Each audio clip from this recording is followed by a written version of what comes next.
Hello guys, welcome back to our channel. ഞാൻ explain ചെയ്യാൻ പോകുന്നത് ടു ബി ഹീറോ എക്സിൻ്റെ സീസൺ 1 എപ്പിസോഡ് നമ്പർ 5 ആണ്. ഇതുപോലെയുള്ള ആനിമേ എക്സ്പ്ലനേഷനായി ഇപ്പോൾ തന്നെ ചാനൽ സബ്സ്ക്രൈബ് ചെയ്യേണ്ടതാണ്. സോ എപ്പിസോഡിലേക്ക് പോകാം. എപ്പിസോഡിൻ്റെ തുടക്കത്തിൽ തന്നെ 20 വർഷത്തിന് ശേഷമാണ് കാണിക്കുന്നത്. അവിടെ രണ്ടാളുകൾ മരിച്ചു കിടക്കുന്നുണ്ടാവും. അവിടെ തന്നെ ഒരു കുട്ടി അത് കണ്ട് പേടിച്ച് നിൽക്കുന്നുണ്ടാവും. അത് അവിടെ മരിച്ചു കിടക്കുന്നത് അവൻ്റെ അച്ഛനും അമ്മയുമായിരിക്കും. അവരെ കൊന്നതിലൊരുത്തൻ ആ ചെറിയ കുട്ടിയെ കൊല്ലാൻ പോകുമ്പോൾ പുറകിൽ നിന്നൊരു ശബ്ദം കേട്ട് പോകുമ്പോൾ ഒരു ഹീറോ അവനെ വന്ന് കൊല്ലും. ആ ഹീറോ അവൻ്റെ അടുത്ത് വന്ന് പേര് ചോദിക്കും. അമ്മയും അച്ഛനും മരിച്ചത് കണ്ട് കരഞ്ഞുകൊണ്ടിരിക്കുന്ന അവൻ പേര് പറയും, യാങ് ചിങ്.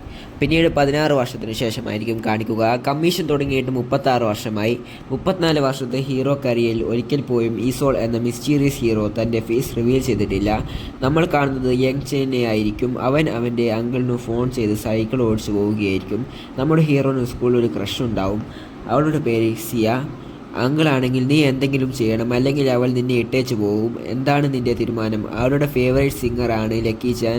അവളുടെ പരിപാടിയുടെ 2 ടിക്കറ്റ്സ് എൻ്റെ കയ്യിലുണ്ട്. അവനങ്ങനെ സ്കൂളിലെത്തി ഫോൺ കട്ട് ചെയ്ത് അവളുടെ അടുത്ത് പോകും. അവൻ അവളുടെ സൗന്ദര്യം കണ്ട് മതിമയർന്ന് നിൽക്കുമ്പോഴായിരിക്കും, യങ് ചാൻ, എന്നെ ഡെലിവർ ചെയ്യാൻ ഓർമ്മിപ്പിച്ചത് നന്ദി. അവൾ നിൻ്റെ കരിയർ ഗോളിൻ്റെ കോളം എന്താ ബ്ലാങ്കായി നിൽക്കുന്നേ? അതൊന്നുമില്ല, ഞാൻ ഒരു ജോബ് കണ്ടെത്തിയിട്ടുണ്ട്. നമ്മൾ ഗ്രാറ്റിറ്റ്യൂഡ് ആവാറായി. നീ എൻ്റെ കൂടെ എന്ന് പറയാൻ തുടങ്ങുമ്പോഴത്തേക്കും ഒരുത്തൻ, സിയ, ഞാൻ കുറച്ച് ലേറ്റായെന്ന് പറഞ്ഞ് അവിടെ വരും. സിയ, ഞാൻ വിചാരിച്ചിരുന്നു നീ ഒരു ബിസിനസ് സ്റ്റാർട്ട് ചെയ്തിട്ടുണ്ടെന്ന്. അങ്ങനെയല്ല, എനിക്ക് ഇനിയും പഠിക്കാനുണ്ട്. എന്നാലേ എനിക്ക് നല്ലൊരു ഹീറോ ബിസിനസ് ചെയ്യാനാവും. യാങ്ങിനെ അവർ തമ്മിൽ ഇങ്ങനെ സംസാരിക്കുന്നത് ഇഷ്ടപ്പെടുന്നുണ്ടാവില്ല. അവൾ, എടാ നീ എന്തോ പറയാൻ വന്നില്ലേ, അതെന്താ? എനിക്കിപ്പോൾ ഓർമ്മയില്ല, എനിക്കൊരു എക്സ്ട്രാ ഷിഫ്റ്റ് ഉണ്ട്. മറ്റവൻ നീ ഓൾറെഡി ഒരു ജോലി കണ്ടെത്തിയതല്ലേ? സിയ, എന്ത് തരത്തിലുള്ള പണി? അതൊരു എക്സ്ട്രാ വർക്കാണ്. പിന്നീട് ഒരാൾ പണമില്ല. ഞാൻ നിന്നോട് ആദ്യമേ പറഞ്ഞിരുന്നു MG നിൻ്റെ പെർഫോമൻസ് കാണാൻ ആളുകളെ വിട്ടിട്ടുണ്ടെന്ന്. അത് അവൻ നിന്നിൽ ഇൻട്രസ്റ്റ് ആയതുകൊണ്ടാണ്. നിനക്ക് ഈസോളിൻ്റെ 34ാമത് ആനിവേഴ്സറി ഇവൻറ്റിൽ പെർഫോം ചെയ്യാൻ അവസരം കിട്ടിയിട്ടുണ്ട്. എനിക്കറിയാം നിനക്ക് ഈസോളിൻ്റെ വീണ്ടും കാണാൻ ആഗ്രഹമുണ്ടെന്ന്. പിന്നീട് നമ്മുടെ യാങ് ആണെങ്കിൽ സ്റ്റേജിൽ കുട്ടികളുടെ മുമ്പിൽ വെച്ച് ഈസോളിനെ പോലെ ആക്ട് ചെയ്യും. ഒരാൾ ഇതൊക്കെ നിരീക്ഷിക്കുന്നുണ്ടാവും. പെർഫോമൻസ് അവസാനിച്ചപ്പോൾ നമ്മൾ നേരത്തെ കണ്ടയാൾ കുട്ടികളോട് എങ്ങനെയുണ്ട് പെർഫോമൻസ് എന്ന് ചോദിക്കുമ്പോൾ എല്ലാവരും നന്നായി എന്ന് പറയുമ്പോൾ അതിലൊരുത്തൻ മാത്രം, എനിക്കത് ഇഷ്ടപ്പെട്ടില്ല. കഴിഞ്ഞ ആഴ്ച ഈസോൾ റാറ്റ് കിങ്ങിനോട് പോരാടി, അതുകൊണ്ട് നീയും റാറ്റ് കിങ്ങിനോട് പോരാടി. ഈ ആഴ്ചയിൽ ഈസോൾ മാജിക് ഷാഡോനെ തോൽപ്പിച്ചു. ഇപ്പോൾ നീയും. ഇതൊരു പെർഫോമൻസോ ന്യൂസ് റിപ്പോർട്ടോ? അവനങ്ങനെ ഓരോ കുറ്റം പറയും. അതുകേട്ട് ബാക്കിയുള്ളവരും ഓരോന്നും പറയും. അതുകേട്ട് അങ്ങനെ നോക്കാൻ വന്ന ആൾ എന്തോ തീരുമാനിച്ചു പോവും. പിന്നീട് മറ്റേ ചെക്കൻ യാങ്ങിൻ്റെ അടുത്ത് വരും. എടാ നീയോ? നിനക്കെൻ്റെ പെർഫോമൻസ് ഇഷ്ടപ്പെട്ടില്ലേ? നീ ഒട്ടും പുതിയതും ഒട്ടും പഴയതുമല്ല. ഇതാ നോക്ക് എന്ന് പറഞ്ഞ് ഫോണിൽ കുറേ ഈസോളിനെ പോലെ അഭിനയിക്കുന്ന ആളുകളുടെ ഫോട്ടോസ് കാണിച്ചു കൊടുക്കും. അവർക്ക് സ്പെഷ്യൽ എഫക്ട്സും തിളങ്ങുന്നതുമുണ്ട്. പിന്നെ നീ എന്താ ആ കോസ്റ്റ്യൂം ട്രൈ ചെയ്യാത്തെ? അപ്പോഴായിരിക്കും അവനെ ആരോ വിളിക്കുക. എൻ്റെ ചേച്ചി വന്നു, നമുക്ക് പിന്നെ കാണാമെന്ന് പറഞ്ഞ് അവൻ അവിടേക്ക് പോവും. അപ്പോഴായിരിക്കും യങ് അതാരാണെന്ന് നോക്കുക. അത് മറ്റാരുമല്ല, സി ആയിരിക്കും. അവൻ പെട്ടെന്ന് ഹെൽമെറ്റൊക്കെ ഇടും. അവൾ നന്ദിയൊക്കെ പറഞ്ഞ്, നീ എനിക്കൊരു സഹായം ചെയ്യാമോ? നീ നാളെ ഫ്രീ ആണെങ്കിൽ നമുക്ക് തനിച്ച് കാണാം. അവൾ എന്നിട്ട് നമുക്ക് രാവിലെ 10 മണിക്ക് ബബിൾ ടീ ഷോപ്പിൽ വെച്ച് മീറ്റ് ചെയ്യാമെന്ന് പറഞ്ഞ് മെസ്സേജ് അയക്കും. മറ്റേ ഷോപ്പിൻ്റെ ആൾ അവൾ നിന്നെ ഒറ്റയ്ക്ക് കാണാനാണ് ശ്രമിക്കുന്നത്. ഹീറോക്കാണെങ്കിൽ എന്ത് ചെയ്യണമെന്നറിയില്ല. അയാളാണെങ്കിൽ അവന് ധൈര്യം കൊടുക്കും. ഈ മാസ്കിനുള്ളിൽ ആരാണെന്ന് നീ കാണിച്ചു കൊടുക്ക്. അപ്പോൾ ഒരു സ്ഥലം കാട്ടി എല്ലാവരും അവിടെ വെച്ചാണ് പ്രപ്പോസ് ചെയ്യുന്നത്. അതൊരു നല്ല സ്പോട്ടാണ്. ആളുകൾ അവിടെ വിശ്വസിക്കുന്നു. പെട്ടെന്നായിരിക്കും 2 ആളുകൾ വന്ന് ഞങ്ങൾക്ക് എല്ലാം ഡെലിവറി ചെയ്തു, പിന്നെ ഞങ്ങൾക്ക് എന്താ പേ ചെയ്യാത്തത്? അയാൾ നിങ്ങളെ പറ്റി എനിക്ക് ഒരുപാട് മോശമായ കംപ്ലയിൻറ്റ്സ് കിട്ടിയിട്ടുണ്ട്. അതുകൊണ്ട് നിങ്ങൾ ഇനി ഇവിടെ വരേണ്ട. മറ്റവൻ നിങ്ങൾക്ക് വേറെ ഡെലിവർ ചെയ്യാൻ ആരെയും കിട്ടില്ല. അയാൾ അങ്ങനെയല്ല, എനിക്കിവനെ കിട്ടിപ്പോയി എന്ന് പറഞ്ഞ് യാങ്ങിന് നേരെ നോക്കും. യാങ് ആണെങ്കിൽ, ഞാനോ? പിന്നീട് മറ്റവർ യാങ്ങിന് ഡെലിവർ ബോക്സ് കൊടുത്ത്, നീ ചിന്തിക്കുന്നത് ഈ വൃത്തികെട്ട കോസ്റ്റ്യൂമിൽ നീ ഒരു ഹീറോ ആണെന്നാണ് എന്ന് പറഞ്ഞ് അയാൾ അവിടെ നിന്ന് പോകും. യാങ്ങിന് അത് കേട്ട് കുറച്ച് ദേഷ്യം വരും. അവൻ അതൊന്നും കാര്യമാക്കാതെ ആ ഡെലിവർ ബോക്സ് ആളുകൾക്ക് കൊടുക്കും. പിന്നീട് അവൻ അവൻ്റെ വീട്ടിൽ കയ്യിലിടുന്ന ഒരു മെഷീൻ വർക്ക് ചെയ്യിപ്പിക്കാൻ നോക്കും. അത് നടക്കില്ല. എൻ്റെ അച്ഛനും അമ്മയും ഈ ലോകത്തിൽ നിന്ന് പോയപ്പോൾ മുതൽ എനിക്ക് ഒരു ട്രസ്റ്റ് വാല്യൂവുമില്ല. ഈ ലോകത്തിൽ നിങ്ങളുടെ ജീവിതത്തിൽ ട്രസ്റ്റ് വാല്യൂ ഇല്ലെങ്കിൽ അതിനേക്കാൾ മോശം അവസ്ഥ വേറെയില്ല. എനിക്ക് വിശ്വാസമുണ്ട് ഈസോൾ എന്ന ഈ പറയുന്ന ഹീറോനെ ഞാൻ ഒരിക്കൽ കാണുമെന്ന്. പിന്നീട് രാവിലെ യാങ് സിയെ മെസ്സേജ് അയച്ച് വന്ന് കാണണം എന്ന് പറഞ്ഞ ടീ ഷോപ്പിൽ വെയിറ്റ് ചെയ്യും. എൻ്റെ അനിയൻ നിങ്ങളെ കണ്ടപ്പോൾ ഹാപ്പിയായി. അവന് ഒരു ഫ്രണ്ട് ഇല്ല, അവൻ വീട്ടിൽ ഒറ്റയ്ക്കാണ്. പക്ഷെ അവൻ നിങ്ങളോട് ഹാപ്പിയായി നിൽക്കുന്നത് കണ്ടു. നിങ്ങൾക്ക് ബുദ്ധിമുട്ടില്ലെങ്കിൽ അവനെ ഒന്ന് നോക്കാമോ? എക്സ്ട്രാ പൈസ ഞാൻ തരാം. യാങ് അത് സമ്മതിക്കും. പിന്നീട് അവനും യാങ്ങും കൂടി ഒരു സ്ഥലത്ത് ഇരുന്ന് സംസാരിക്കും. നീ എൻ്റെ കൂടെ 1 മണിക്കൂർ കോപ്പറേറ്റ് ചെയ്യണം. ഞാൻ നേരത്തെ ട്രെയിനിങ് സ്റ്റാർട്ട് ചെയ്തിരുന്നു. എന്തിന്? ഈസോൾ ആനിവേഴ്സറിക്ക്. അവനത് കേട്ട് എക്സൈറ്റ് ആവും. യാങ്, നീ കഴിഞ്ഞ പ്രാവശ്യം അത് ഇല്ലാതാക്കി. ഈ തവണ എന്നെ സഹായിക്കണം. യാങ് എന്നിട്ട് അവൻ്റെ സ്യൂട്ടിൽ എഴുതി പുതിയ മോഡിഫിക്കേഷൻസ് കാണിച്ചു കൊടുത്തു. ഇതെങ്ങനെയുണ്ട്? ഇത് കഴിഞ്ഞതിനേക്കാൾ ബെറ്ററാണ്. ഞാൻ പറഞ്ഞു വന്നത് ഇതെല്ലാം വെറും ഫേക്കാണ്. അതൊരു ആക്ടറിൻ്റെ ജോബാണ് ഇമിറ്റേറ്റ് ചെയ്തത്. പക്ഷേ ഞാൻ ഒരിക്കലും അങ്ങനെ ചിന്തിച്ചിട്ടില്ല. നീ അവനെ പോലെ തന്നെയാണ്. എന്നാൽ അത് എന്തുകൊണ്ടാണെന്നും തോന്നിയതെന്നും നീ പറയും. ഞാൻ പ്രാക്ടീസ് ചെയ്യാം. എനിക്കൊന്നും അറിയില്ല. നീ അവൻ്റെ വൈബാണ്.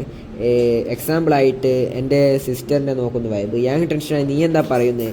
പിന്നെ നീ എന്തിനാണ് അവളോട് സംസാരിക്കുമ്പോൾ നിൻ്റെ ഫേസ് ഹൈഡ് ചെയ്യുന്നത്? ഇത് നീ സീക്രട്ടായി വെക്കണം. എന്നാൽ എന്നെയും ഈസോളിനെ കാണാൻ കൊണ്ടുപോകണം. ശരി എന്ന് പറഞ്ഞ് അവൻ പോവും.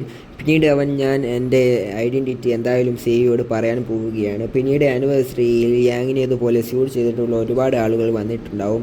അവിടെയുള്ള ആങ്കർ, നിങ്ങൾ ഇവിടെ വന്നതിന് സന്തോഷം. അവിടെ ഷാങ്ങും ഒരു ജഡ്ജായിട്ടുണ്ടാവും. അവൻ നിങ്ങളുടെ കഴിവും എബിലിറ്റീസും വെച്ച് നന്നായി ഫൈറ്റ് ചെയ്യും. എല്ലാവർക്കും വിജയാശംസകൾ നേരുന്നു. ആങ്കർ വിളിച്ചു പറയും, 2, 4, 14 കണ്ടസ്റ്റൻസ് നല്ല ടൈറ്റ് കോമ്പറ്റീഷനാണ്. കുറച്ച് സമയത്തിനു ശേഷം ജഡ്ജസിൻ്റെ തീരുമാനം എന്താണെന്ന് അറിയിക്കുന്നതാണ് എന്ന് പറയും. ഒരാൾ വന്ന് യാങ്ങിൻ്റെ ഫോട്ടോ കാണിച്ച് ഇവനൊരു ട്രസ്റ്റ് വാല്യൂമില്ല. ആങ്കർ പറയും, കണ്ടസ്റ്റൻറ്റ് 2ഉം 4ഉം അടുത്ത റൗണ്ടിലേക്ക് സെലക്ട് ആവും. നമ്മുടെ ഹീറോ ഔട്ടായി പോകും. അവിടെ പുറത്ത് ഹീറോയിനെയും കാത്ത് സിയും അവളുടെ അനിയനും നിൽക്കുന്നുണ്ടാവും. ഹീറോ അവരെ കാണുന്നുണ്ടാവും. അപ്പോഴായിരിക്കും ഷാങ് അവിടെ വന്ന്, നീ എന്താണ് ഇവിടെ ചെയ്യുന്നത്? അവരങ്ങനെ സംസാരിക്കുന്നത് കണ്ട് ഹീറോ ഒന്നും പറയാതെ എവിടുന്ന് പോകും. ചെറിയ ചക്കൻ ഹീറോയിനെ നോക്കുന്നുണ്ടാവും. പക്ഷേ എല്ലാവരും ഒരേപോലെ സ്യൂട്ട് ഇട്ടിരിക്കുന്നത് കണ്ട് അവന് യാങ്ങിനെ മനസ്സിലാവില്ല.